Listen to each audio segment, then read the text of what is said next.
tao sa likod. Wala. Ang tila isang babae na nasa Grabe. kanyang likuran at naniniwala din ito na posibleng ito na nga ang sinasabing babae na madalas na nagpapakita sa bahay na ito.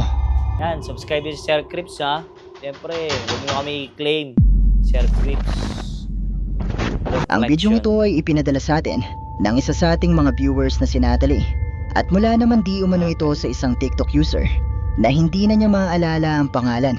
Pero ayon sa kanya ay kuha ito ng isang ghost hunter na sinubukang mag-imbestiga sa isang abandonadong bahay kung saan ay madalas di umanong nagpapakita ang isang babae. At habang ito nga ay nag-iimbestiga sa nasabing bahay, ay ito ang kanyang nakunan.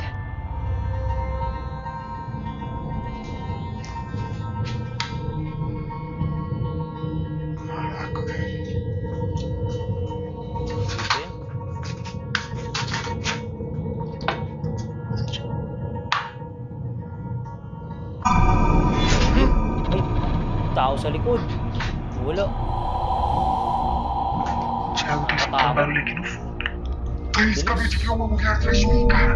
Sa maikling bidyong ito ay makikita na habang ang ghost hunter ay nasa loob ng nasabing bahay, sa kanyang pagpasok sa loob ng banyo, ay nakita niya mula sa salamin na ito ang tila isang babae na nasa kanyang likuran.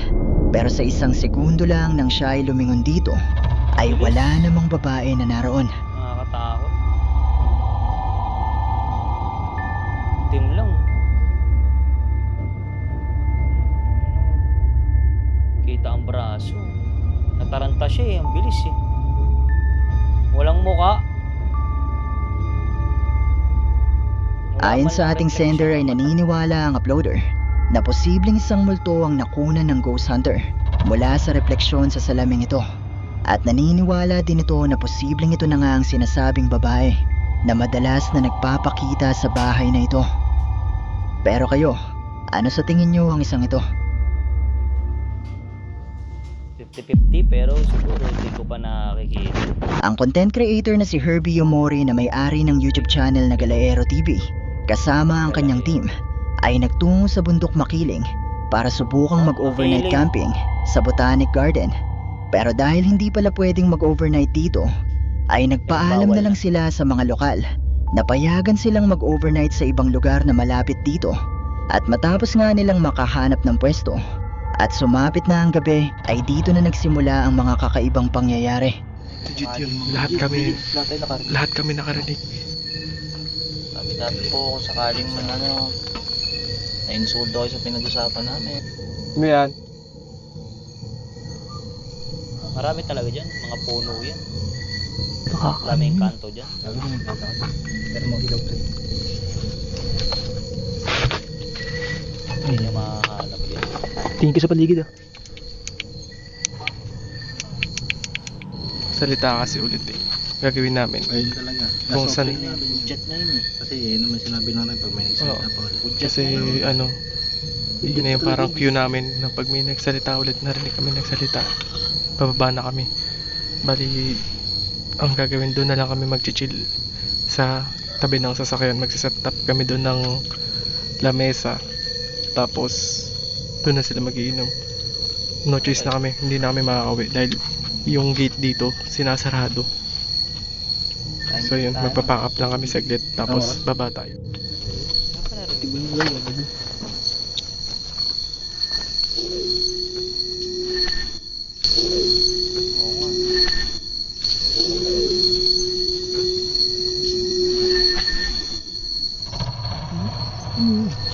Itong tao ba yun?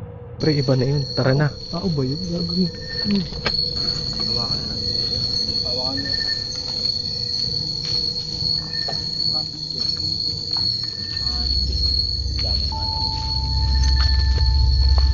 Matapos nilang kumain ay nagumpisa na silang makarinig ng di umano'y mga boses na nagmumula sa malapit. Shot pala Gayong sila. wala naman di umanong kabahayan na malapit sa kanilang kinaroroonan na posibleng pagmulan ng boses na ito.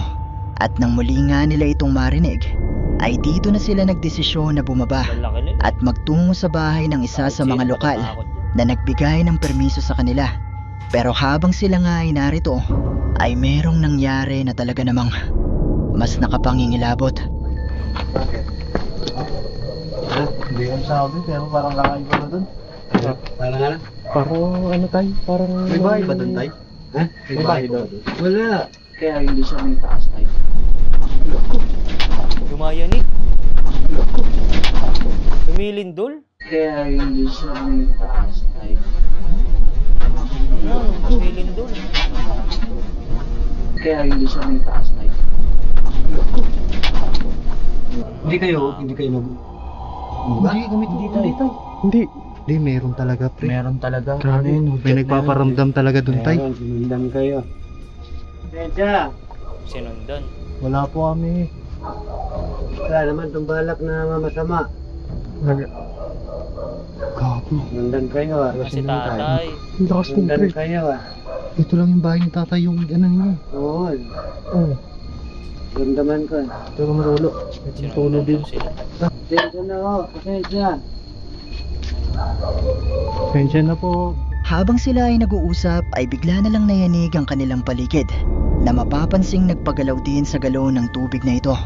At maging ang kausap nilang lokal ay kinilabutan sa nangyaring ito.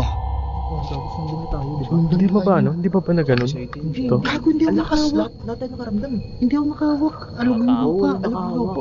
Tsaka Pati dito. Hindi ako nakahawak dito. Lupa na yun. Ang tigas-tigas Ano yun, mama yun? Hindi kayo nataon lang. Hindi pati lupa. Pati lupa eh, no?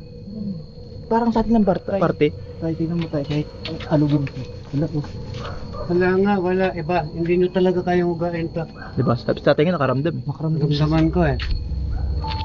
Base sa mga pahayag nito ay naniniwala siya na posibleng nasundan di umano ang grupo ng isang kapre. May posibilidad ba na multo, aswang, o ano yung elemento o yung na-encounter namin? Ang Maganda niya. encounter nyo, baka yung ito, baka yung ano, yung kapre dito. Ayun. Kung gusto niyong mapanood ang kabuuan ng bidyong ito at ang iba pa nilang mga videos, maaari kayong bumisita at mag-subscribe sa kanyang YouTube channel na Galaero Buti TV. umalis sila dun. Kung hindi, ako. Baka nakipag-inuman pa yun. Ang bidyong ito ay mula kay TikTok user Maria Rodriguez at kuha ito isang gabi habang siya ay patungo sa loob ng isang public restroom nang may mapansin siyang kakaiba na nagawa niyang makunan sa bidyong ito. Narito ang video at panoorin mo ito ng mabuti.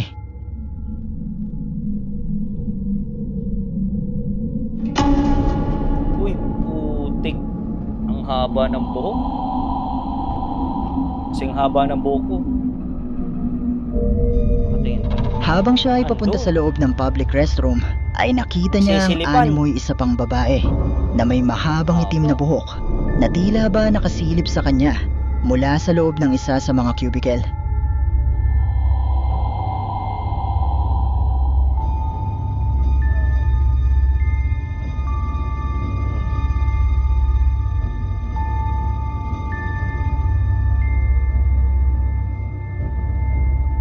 Bagamat marami ang naniniwala na posibleng ito ay isang multo, ay marami din naman ang nagsasabi na posibleng isa lang din itong tao na sinusubukang takutin si Maria. Pero posible nga kaya na isa itong multo. Kayo na ang bahalang humusga. Ganyan lagi yung Wait, mga silip ng... Napansin ko na 80% sa Oh, mga yun, viewers subscribe ay nyo, hindi pa si nakasubscribe dito sa ating channel. Goosebumps. Kaya naman kung ikaw Subscribe nyo rin ako. na nagnang Albor Facebook. Kamakailan lang ay nag-viral sa Facebook ang post ng isang lalaki na nagngangalang Daryl Alboro kung saan ay nagbahagi siya ng ilang video na nagpapakita ng di umano'y pagpaparamdam sa kanilang opisina habang siya ay nag-iisa at sarado na ito. Ano, sarado yun ang namin nagdodoorbell ng ano. Oh, May alam naglalaro. niya.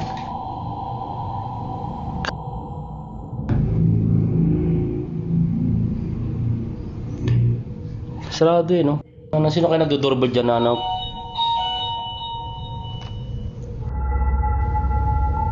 Napapaglaruan. Mula sa mga bidyong ito ay maririnig ang pagtunog ng doorbell na tila ba may pumipindot dito.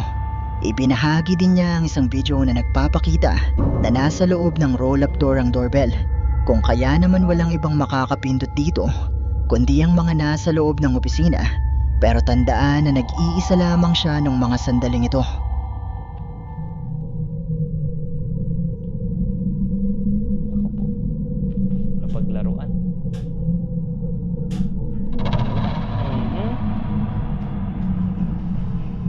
gumalaw yung upuan. Palapit sa kanya. Mahirap yan.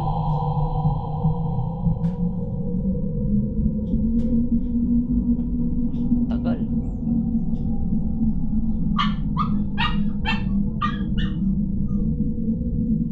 Lumapit.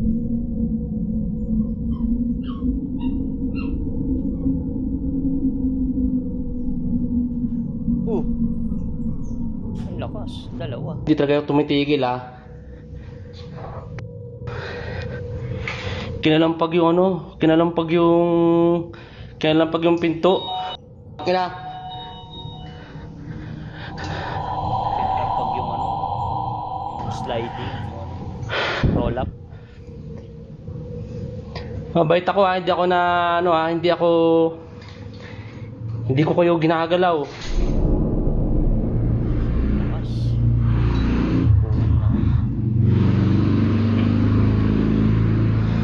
Nang yan.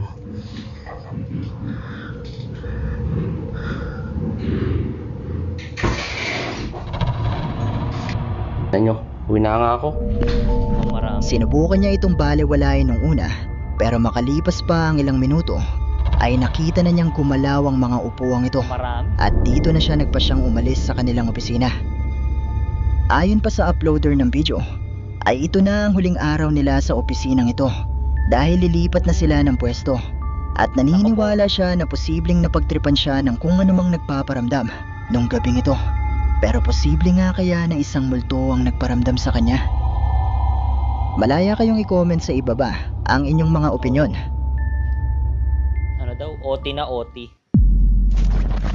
Daytime. Ang bidyong ito ay ipinadala sa atin ng isa sa ating mga viewers na tumangging magpakilala at mula naman di umano ito sa isang Japanese TikTok user na ibinahagi ang kanyang kakaibang karanasan isang araw habang siya ay nag-iisa sa kanyang tahanan. Nang marinig nito na may kumakatok sa kanyang banyo at para sa kanyang seguridad ay naisipan niya itong kuna ng video. とにかく物音するんですよ。誰これ？あ、手見えるですか？誰？ Kamay. 誰かいんのかこれ？Ang tao. 誰もいない。どういうこと？誰いたの？トイレの中消えた？ Mula sa bidyong ito ay nagawang makunan ng lalaki ang tila kamay ng isang tao Ang galing din. na kinakalampag ang pintuan ng banyo. Pero nang maglakas loob na ang lalaki na buksan ng banyo ay wala namang tao na naroon sa loob.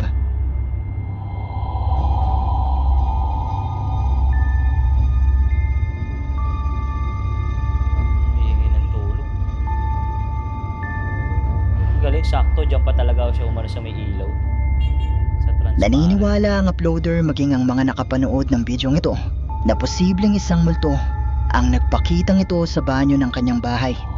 Pero katulad pa rin ng palagi kong sinasabi, nasa inyo na kung maniniwala ba kayo Bahala. o hindi. Isga. Abandon.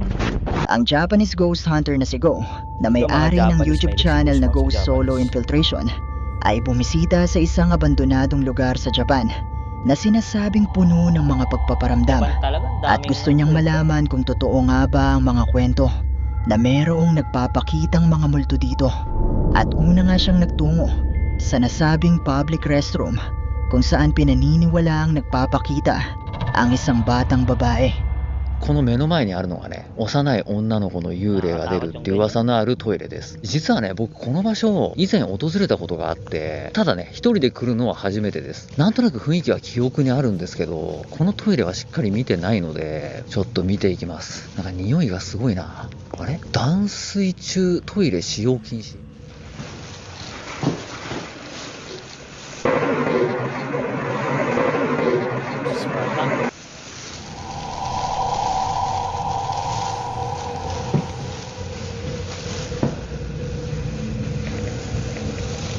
ダメだこれはちょっと汚れがすごいな。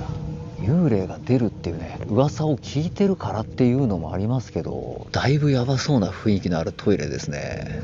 なんだあれ、あ、張り紙か。白いのがちらっと見えたからなんだろうと思ったら、でこっちが女子トイレか。僕が立ってるこの位置ぐらいに定点カメラを置いて、それを撮ってる間に3連トンネルを探索したいと思います。はい、こんな感じでね、駐車場のトイレに向かって定点カメラをセットしました。ここから僕はね3連トンネルを探索しに行きます。もう一度ねこの吊り橋を渡って戻ります。この橋自体の雰囲気もね、なんかやばそうだなっていう感じはするんですけど、落ちるんじゃないかっていう物理的な恐怖の方が強いですよね。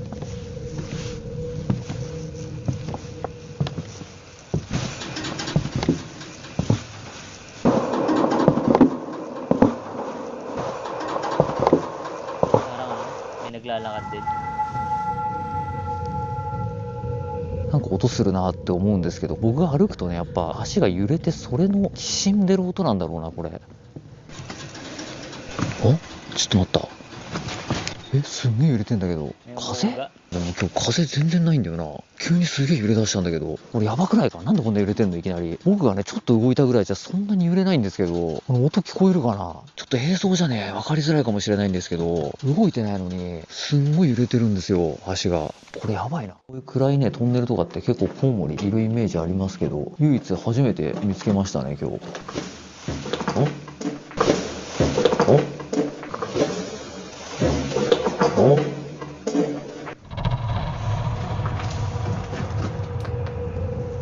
Nakakatakot yung mga ganun pala. なんか足音しなかったか今。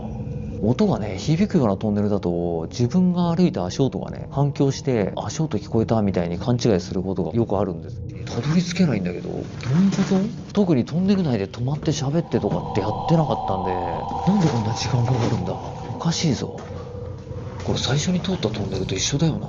なんで抜けれないの？もうひたすら30分ぐらい歩き続けてるんですよ。違うトンネルに入ったなんてことないよね。2のトンネルを抜けたのがものすごく昔の記憶みたいになってて、なんだこれ。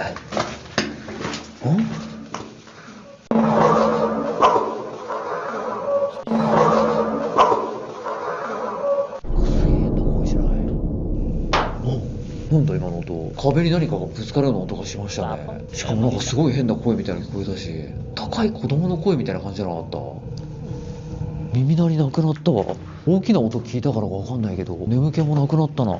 とりあえずこのトンネル抜け出せないとやばいからな。 Habang nasa loob ng public restroom ay nai-record ng kanyang camera ang animoy boses ng isang bata.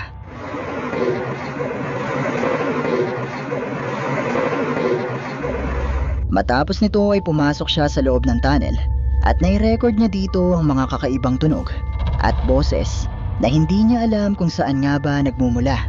Pero ang mas kakaiba pa dito ay ang nakuna ng iniwan niyang camera sa tapat ng public restroom. May twist pala. Ay, may sumilip.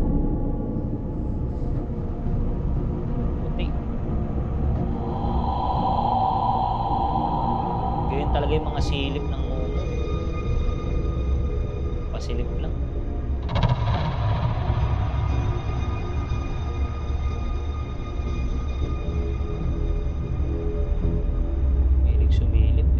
Mula sa video na ito nakuha sa iniwan niyang camera sa tapat ng public restroom ay makikita ang isang puting imahe na animoy bahagi ng katawan ng isang tao.